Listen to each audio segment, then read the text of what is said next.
From NBC, HSBC downgrades Anheuser-Busch InBev as it deals with a Bud Light crisis. That's right. Their stock has been downgraded. It's a death sentence. What they're saying is, this could be bad. Yeah. They're saying that what Anheuser-Busch is saying about the Bud Light crisis is not true, and it's worse than they're letting on. Yeah. I'm having a good... Buy the dip. You're giving financial advice? I'm totally kidding. I'm not giving financial advice, and don't do that. Don't support that. This is moral advice. Do not support them as a company. So here's what I think. They downgraded the stock to a hold, meaning don't buy, don't sell, just don't buy it. That sends a signal in my mind with the bad PR and the downgrading, people are going to sell like crazy. Because I got to be honest, if I had $1 million in Anheuser-Busch or something like that, or tens of thousands of dollars, I'd have sold a long time ago. I'd have been like, get me out of here. And I'd buy Coors. I'm not telling you what to do. I'm saying that's what I do. Coors is up 20%. You don't want to miss that gravy train. But now they're downgrading it. Yo, Anheuser-Busch is in some trouble right now. I should have had the foresight to invest in the other beer stock. And a lot of people did. Started. As soon as it happened, I bet a lot of people were like, oh, or just shorting Bud Light. Yeah. Again, not financial advice. It's a good idea, though. Yeah. I bet there's a lot of people who just became extremely wealthy. This is what I was talking about this with stocks, right? I read the news all day, every day. How did we not know to invest in Coors? You know what I mean? It's like, oh, wait, Anheuser-Busch is taking a big hit. Their rivals are going to skyrocket. I'm going to buy some. As far as Anheuser-Busch goes, I mean, now, honestly, is not a bad idea to, again, not financial advice, but like, shorting Bud Light right now or Anheuser-Busch right now might make you some money. It helps, it adds to the pressure that they're experiencing because, you get enough short sellers and it can really affect the price of stock. So if it's already on the way down, I'm sure there are people that are shorting it currently. I'm not sure what kind of pressure it is. You can find that kind of stuff on TradingView and stuff. But what if in a few months the stock is just completely wiped out? It's a penny stock. Yeah, then because nobody wants to hold it. Yeah, because people are like, I don't know, man. This doesn't. No one's buying it. No one wants to buy this product. Dude, I was laughing so hard. You and I, we were talking about this in the show a little while. How Anheuser-Busch had sent a bunch of complimentary cases of Bud Light to different distributors because they thought that would be a way of apologizing. And what we said was like, no, people actually don't want to be seen drinking it. They're not. No one's concerned with Bud Light is it's too expensive. Okay, like people don't want to be seen with the beer. And then I saw an article that was published the other day. I was like, it backfired. It turns out people don't want to be seen with Bud Light. That's the issue now. The viral video from Fenway where nobody was lining up to buy, like the Bud Light stand was completely like nobody was shopping. The beer was all there. The brand is honestly really, really damaged because dudes are going to look at their buddy and be like, you got the gay one. That's what they're going to say. It's the small little joke. Yep. And Bud Light does not have a flavor profile that demands you buy Bud Light. Right? Well, it don't matter when you buy the Bud Light and your buddy goes, "You're gonna suck a blah blah blah too," or something like that. That's it. It's over. But hold on. Imagine this: a young college age dude goes to a bar with his buddies, and he wants to pick up some chicks. The question is, right now, a serious question. How will they feel if they're doing it with a Bud Light?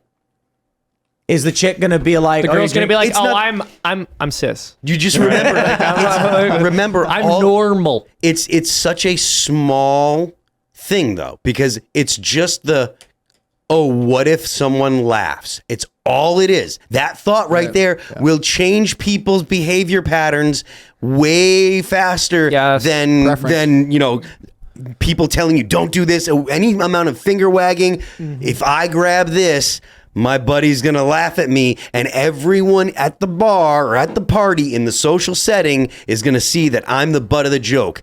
Let me get the Coors. It's that simple. And this is such a beautiful thing because it shows how much more valuable memes are than rational arguments. Absolutely. 100%. I mean, I'm not even joking. I think you're right. Like I'm sorry, but feelings care way more than your facts. It's just way better in actually winning a culture war scenario. Because here's the beautiful thing about this: Bud Light Anheuser-Busch is in this hellacious position because due to the corporate pressure, because they have to please all the progressives, they know they can't back down. But they Not also really. they also know that they've lost the culture war here. They know that they've now been graded this status that is an insult to the average American. And so now they're trapped in this hard place where any attempt to recover their image will burn them with their corporate betters, with Wall Street, with the investment class. But anything that they do, to try to recover that image is just going to doom them. But they also are just going to continue to hemorrhage money if they don't do something. And this exemplifies perfectly what you were saying earlier about the fact that the elite have an entirely different set of morals that they want to push onto the general public. And often what happens is they overestimate the degree to which the peons, are willing to buy into their nonsense. And so even though they would say it's good and it's tolerant and it's wonderful to celebrate the LGBTQ agenda, of course your average person doesn't want to. And it's not just a question of whether they're willing to let other people do it, because by drinking a Bud Light, you're saying, I celebrate this personally. And people don't want to do that. You know what? I'm sick of y'all bigots. You know what I'm gonna do? You know what I'm gonna do? I am going to produce a Bud Light, pro Dylan Mulvaney YouTube video where we're gonna go around and tell people, please support Dylan Mulvaney by drinking a Bud Light, and then I'm going to pay to run it as a commercial on Facebook and YouTube to show that Bud Light is the beer for the LGBT community. You should do it. You should see what happens. And then, I think the left should agree with that and say thank you for this promotion. And then regular people will say, I'm not going anywhere near that beer. And what we're just going to show get honest responses from people. You can get those tops that go on the top that look like penises. They go right on the cans. Fit right on there. I'm just saying the last thing Anheuser-Busch wants is for Bud Light to be the gay beer. But that's what it is. I don't know why they chose that for themselves. That's what it is. Seriously. They want a new market. They didn't want the frat boys to be in their beer, and they got rid of that market. Right now, that market's gone. It's gone. And hey, here's some advice.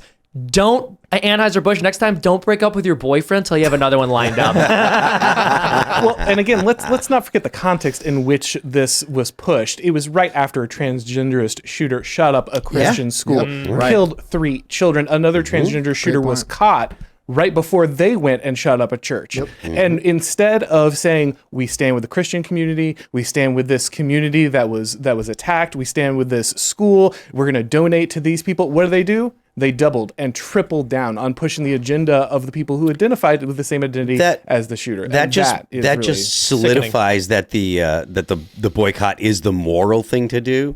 I still honestly think for the average person that you got the gay one is going to pay the bills. But that's a little too complicated, Phil. What's going to happen is the guy's going to be at a party and he's going to be sitting there with his jaw hanging open, and his buddy's going to walk in with a Bud Light and go, you're gay. Yeah, that's it. That's it. That's all it. it is. That's That's it. really it. That's it. It's like Beavis and Butthead. But you ask the average person, what would you rather have happen? Would you rather have the media and the left say, you're a homophobe, or have your buddy at the bar go, you're gay? What does the average person fear more? What does the average person feel more? Where is your power now? Oh, you got the gay beer? Yeah, like That's all Butthead. it is. Beavis and Butthead. I've already seen that meme too, where the guy's like drinking it, and then Well, that's the Babylon beer with that article. It said guys drinking Cosmos make fun of dude drinking Bud Light. Oh, that's hilarious. That's hilarious. That's a good one, man. It's too easy. Oh, you think my peach Bellini's funny now? You're drinking a Bud This Light. is delicious. That thing's gay and it sucks. Bros drinking Cosmos laugh at friend ordering Bud Light. Oh my gosh. At least my Cosmo's delicious. But it's more than that too. I think part of it is that it's just fun to be a part of something. Yeah. And so when someone comes in and then they're like, hey, Bud Light, we're not going to buy that, they're all high-fiving. It's not so much that these people probably care about Bud Light, but that they feel camaraderie unified around making fun of something and having a joke. And then probably what happens is the alpha dude is sitting there and he's with his buddies like, what do you guys want? Like, I don't give me a Bud Light. He's like, no, I'm not going to buy that one. That's the gay beer. Get Yingling. And then the other guy goes, oh, it is? Oh, I think, yeah, you're right.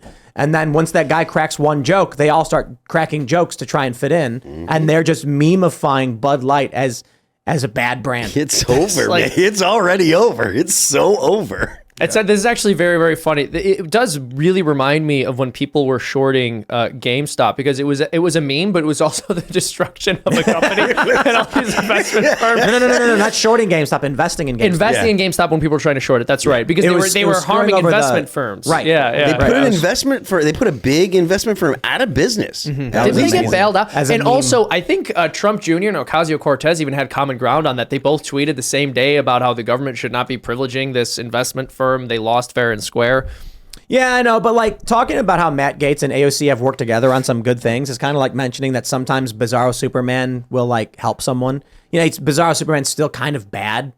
Oh, for sure. I'm not like, hold on, wait, excuse me? Do you think I'm an AOC fanboy over here? No, I'm just saying like no, I'm angry. I want to date her, Tim. Don't you get it? Like, that's why I criticize her so much. Oh, I thought it was because you thought she was evil. No. People only criticize things that they like. Don't you know that? Like, if you criticize AOC, it's because you want to date her, right? If you have any issue with like LGBTQ lifestyles, it's because you're in the closet, right? That's the iron law of kindergarten playgrounds. That's true. Exactly. I know you are, but what am I? Pulled her pigtails. No, when you pull her pigtails, it's because you like her. Oh, that's right. Yeah. So I guess I just really am so in love with AOC. I mean, so I guess when you make a video about AOC, you're like, it's a marriage proposal, essentially. Basically, I've only made like one or two videos about her, so I guess I've proposed her twice. I'm waiting, They're not getting. This is modern times. No one's looking to get married. They're just looking for the Netflix and chill. Thanks for watching this clip from the Timcast IRL podcast. Hang out with us live Monday through Friday at 8 p.m. and become a member over at timcast.com for uncensored, members-only shows exclusive. Thanks for hanging out, and we'll see you all next time.